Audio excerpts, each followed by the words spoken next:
অতি দুখৰ বিষয় 68 নং ৰঙাপাৰা বিধানসভা সমষ্টি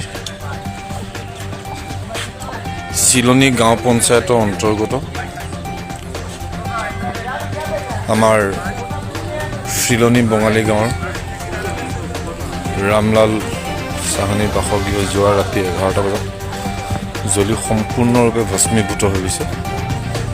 অতি হৃদয় বিদাৰক, একোৱেই নাবাচিলে, সম্পূৰ্ণ জ্বলি শেষ। একো কাগজ পত্ৰ, পঢ়া শুনা ল'ৰা ছোৱালী, কিতাপ পত্ৰ পৰা আদি কৰি সা সম্পত্তি, বাচন বৰ্তন সম্পূৰ্ণ ভস্মীভূত হৈ গ'ল।